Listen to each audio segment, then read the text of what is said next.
I'm Jamie Seeker, and this is What It Takes. Each episode, I sit down with real business owners to talk about their journey, the wins, the challenges, and everything in between. Let's dive in. Hi, everyone, and welcome to What It Takes. Today, I am thrilled to introduce Glenn Poulos. He's a seasoned sales expert, co-founder of Gap Wireless, and the author of Never Sit in the Lobby. With over 30 years in the industry, Glenn's got incredible insights on building a thriving business and creating lasting customer relationships. So, in this episode, we're going to hear all about his journey from starting out as a technical sales rep to leading successful companies, and also get his advice on what it really takes to succeed in sales and in business. So, you won't want to miss this one. Welcome, Glenn. Hi, Jamie. Thanks so much for having me today. Oh, Great it's to a be here. pleasure. Yes. So I just wanted to start off and talk about your beginnings. What sparked your interest in sales and how did your career begin there? Well, and you know what? It's going to be in a couple of weeks in the 85 in 2025. It'll be 40 years since I went into sales in 1985. So I can't believe I'm that old, but I am. And yeah, so I went into the world of sales in 85. I entered the working world in 82, end of 82, and I was a believe it or not, I worked for the federal government at the Environment Canada, the kind of like the National Weather Service. I literally worked on a weather station and in the Arctic and fixing electronic gizmos and gadgets. And I was there for a year. Then I worked in Toronto, um, fixing more gizmos for them. And ultimately my boss came and told me he was kicking me out of the government and I was in the wrong job and I needed to go sell things for a living. And I took him at his word and I jumped in into sales in 85 after being unceremoniously told to leave the government because my coworkers didn't like my work ethic. Oh my goodness. Well, actually that's really cool. Somebody else saw that in you and kind of said, "Hey, look, you're in the wrong place, buddy." Yeah, exactly. Yeah, so it was and it was good advice. So I think it was well placed. Well, there's something to Yeah. that. That's actually really cool. But that's still a long cry from that entrepreneurial leap. So, what inspired you to co-found Gap So Wireless and the Interventures? So, yeah, and so I'll give you the so 85 I went into sales, right? And I that's where I kind of learned the power, of leverage and how you can, in through sales you can leverage up your income and it's not always commensurate with the number of degrees that you have, right? Like I mean, in certain fields in order to go up the stack, monetarily, you have to get more degrees, business degree, master's degree, whatever, that kind of thing, right? And but in sales, if you're good at it, you could take the education you've got, you can sky's the limit, right? And I learned that very quickly that if you were good at your job, you could really excel.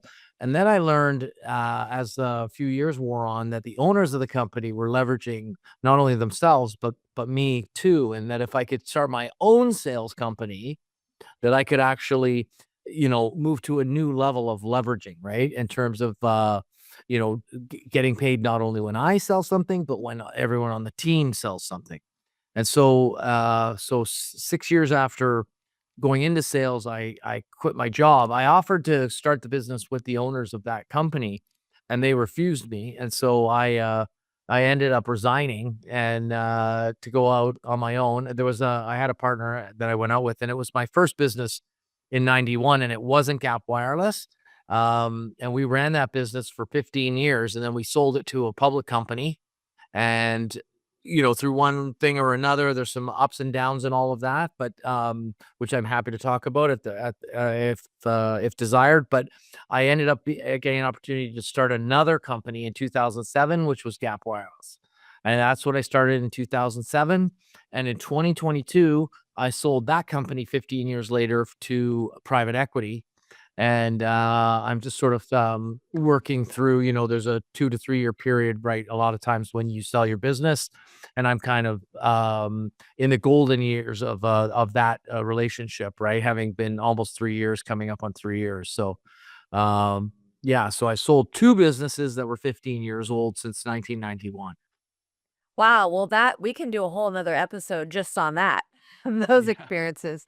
But I think some of the things that stood out to me is just early stages. You had a couple of those since you had Yeah. some transitions there. So let's talk about those challenges in the early stages. How did you overcome those and get to where you are now? Yeah, so the biggest challenge sort of in the early stages is paying yourself, right? I mean, that's one of the biggest things. And so you either need a, very understanding spouse who has a job, or a reasonable nest egg that you put aside to support yourself. And of course, obviously, you're going to be doing the old ramen noodles thing or whatever. You're not going to be eating five-star meals when you're starting a business and going out every night, kind of thing, but you still need a runway of, obviously at least 6 months.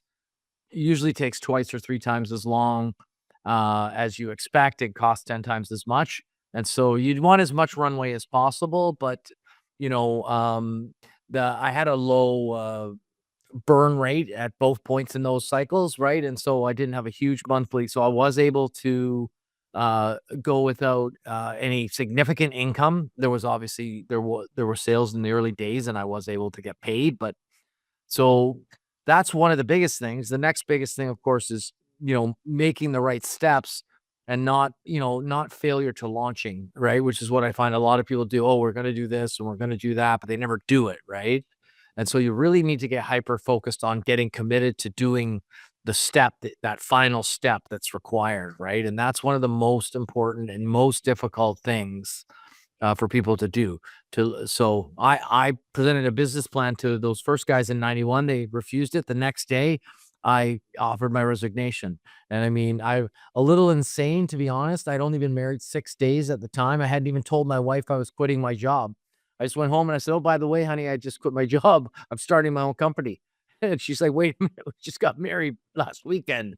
And I'm like, "Oh yeah, I forgot to tell you about that. But don't worry, it'll be fine, right?" And it was fine, but it's not always fine, but once you're committed, you go from sort of fear of making the leap to a fear of failure, which keeps you moving in the right direction, keeps you moving forward, right? And so one of them holds you back and the other one drives you forward. It's the same emotion, unmitigated fear, but one of them is holding you back from your goal. The other one is actually moving you towards your goal. But the only thing that's important is in the middle is taking that last step, right? That's excellent. So, 2 challenges. 1, how am I gonna pay myself? And then 2, how am I gonna get out of my own way and put my fears aside to move forward and actually execute the things that I wanna do? I think those are actually excellent points for when you're first starting, and things that people don't necessarily plan for or think about is whenever you're faced with something that you can see on the other side, you are your biggest Yeah. challenge in the very Yeah. beginning because, yeah, it's just that execution. You have all these ideas, but that failure to launch, I think is really, Yeah. that was a good thing. So those are great. Thank you so much. And then lesson from the book. What's the most surprising or misunderstood piece of advice from Never Sit in the Lobby? I want to kind of shift over to that. You've got a book, right? Yeah. And I think that you kinda touched on some of those things, so I wanna just expand on that and kinda segue into that area. Talk about that a little bit. I wanna get to that theme of that that piece, Sure. but you can talk a little bit about how you got to that book as well. Yeah, no problem. And of course, there's sort of 57 tips in the book, and you can flip it open and read any one at any time. You don't have to read it cover to cover, and you can just sort of browse through it as you go, right? But one of the tips is never sit in the lobby, right? And people are always asking me what I mean by that, and I mean literally, don't sit down, right? When you go in there, be on time and be ready and don't sit down. Be waiting for the client to come out and greet you, and don't be on your phone, muttering about, looking at things on the wall, scanning through magazines, texting your spouse for about the grocery order for tonight, or you want to be ready to go. And one of the rules that follows right after that is always have something in your hand and something in your mind, right? So that when the person walks out, you can hand them something and then you can talk to them about exactly what it is you're there for, right? Maybe you're giving them a quote that they'd asked for. Maybe you're dropping off trinkets and swag, t-shirts, coffee mugs, and mouse pads or whatever.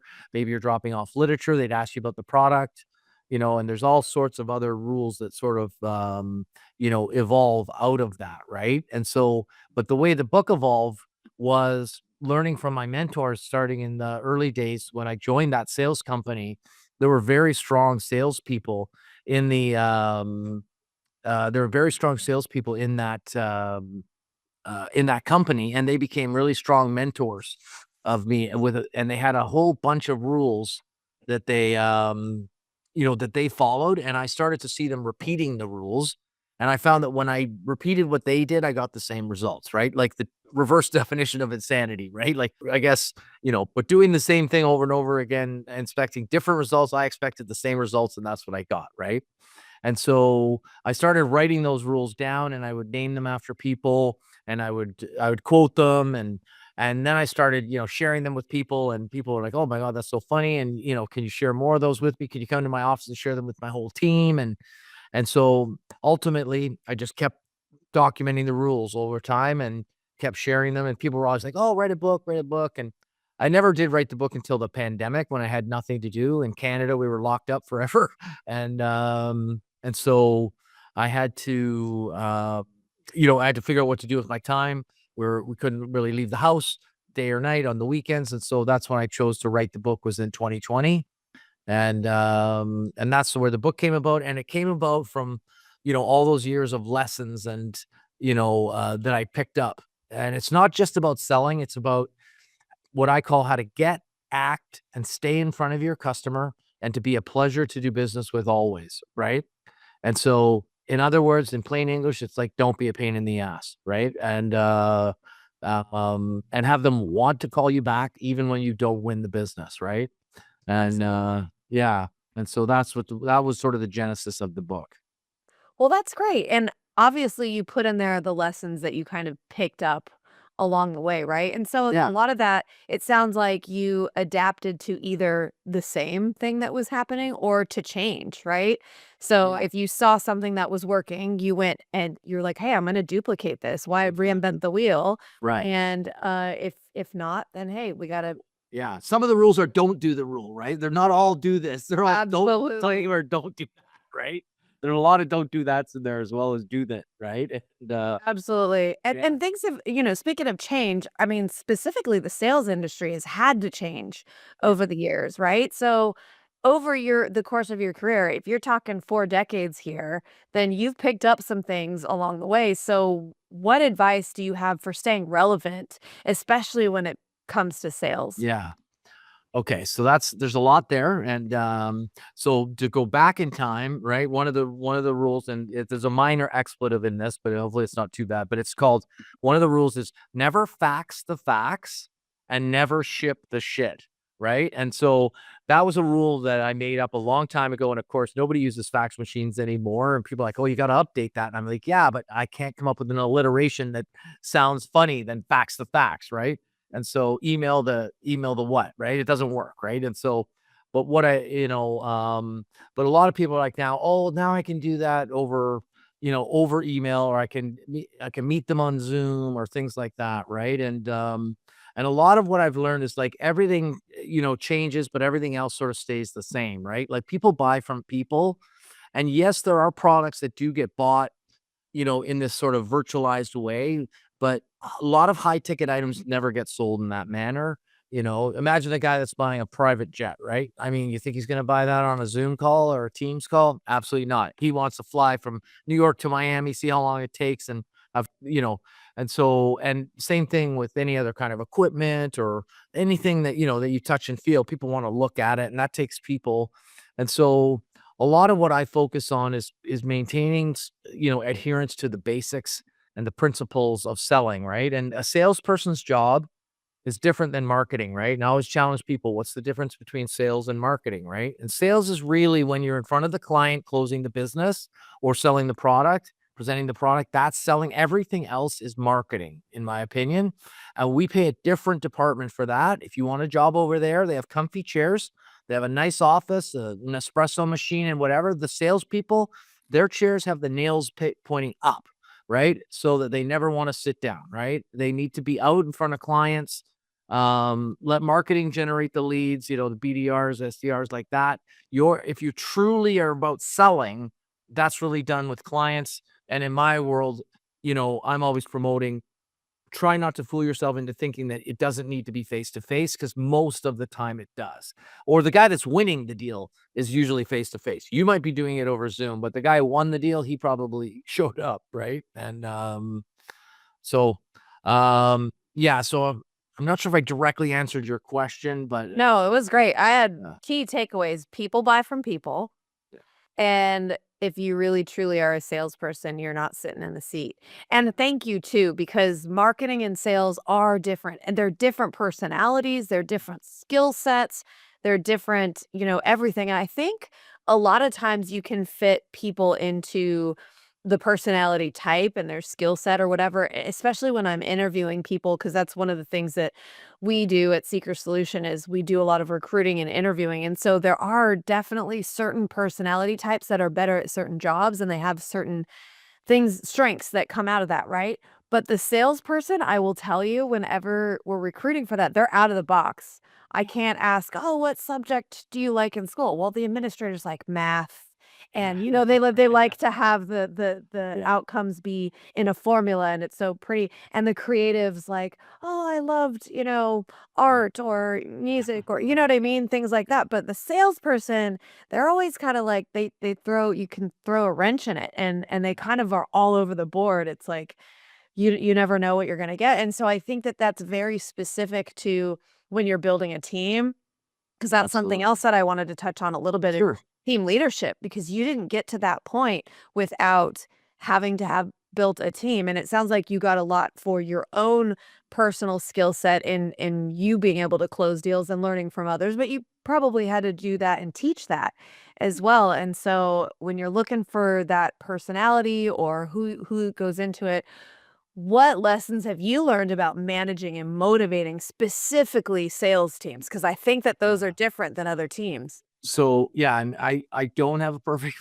I don't have a perfect score.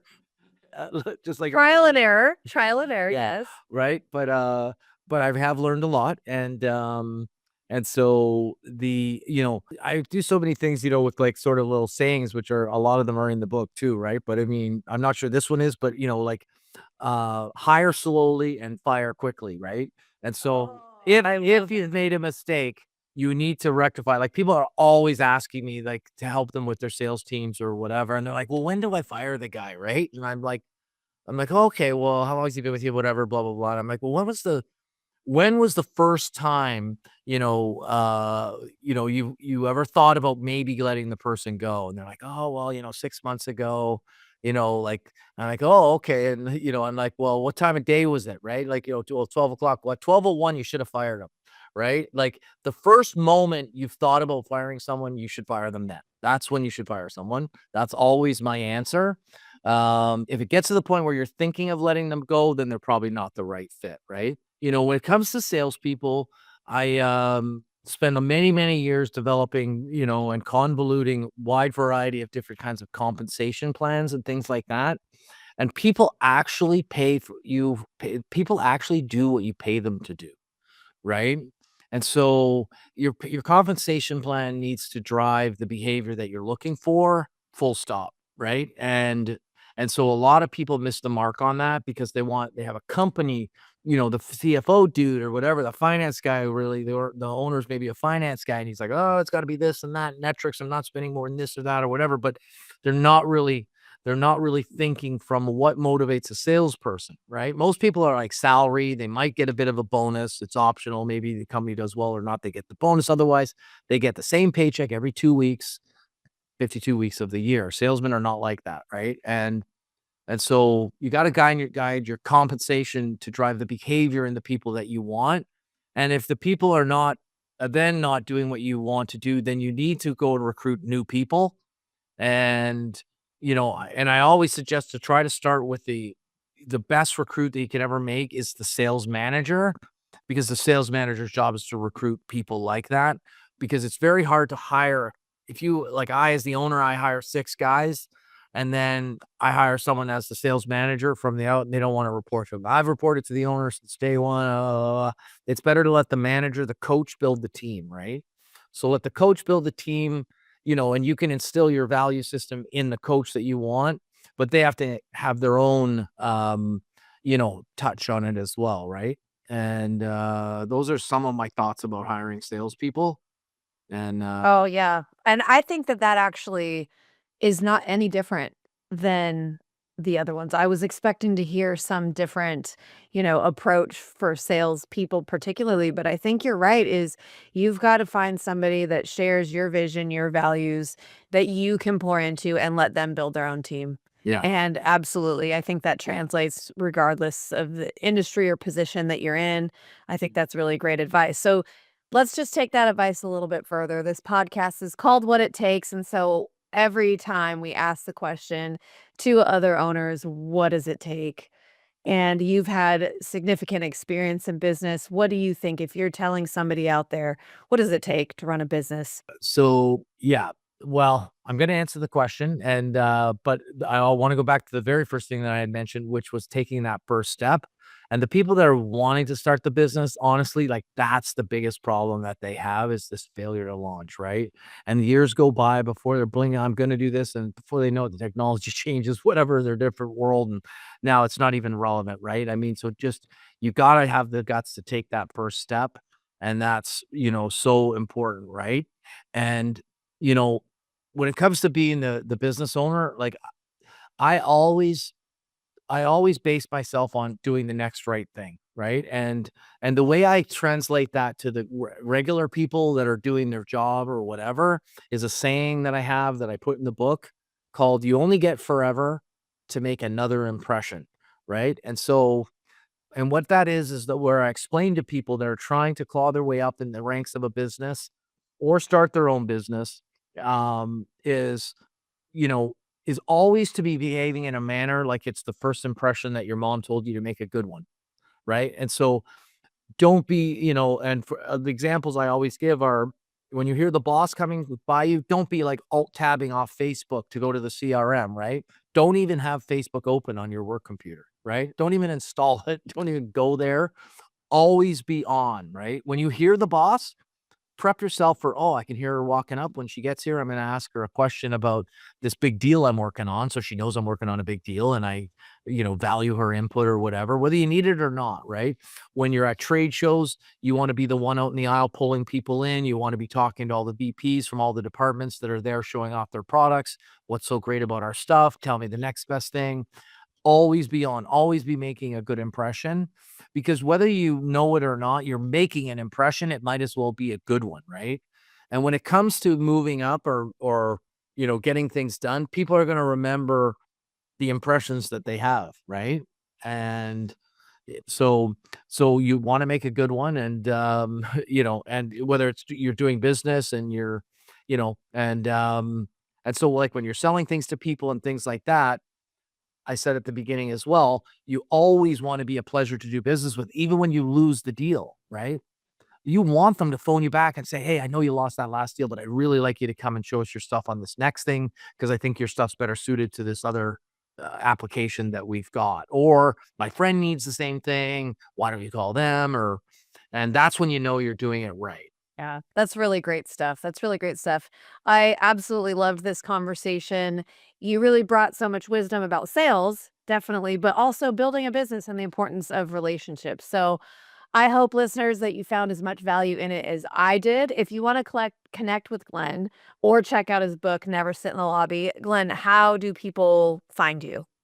So glennpoulos.com will take you to my website. You can click over for the book over to Amazon or anywhere else books are sold. But the best way to get a hold of me is on LinkedIn. Just go to my name and you can connect with me there, and I'm happy to talk. And I'm very, very active on LinkedIn. So Okay, great. Yeah, and we'll have all the links in the show notes as well. So thank you so much for tuning in to What It Takes. If you enjoyed this episode, don't forget to subscribe and leave a review. It helps us reach more listeners just like you. So that is it for now. Take care, and I will see you next time. Would you or someone you know like to be featured on this podcast? Our applications are now open.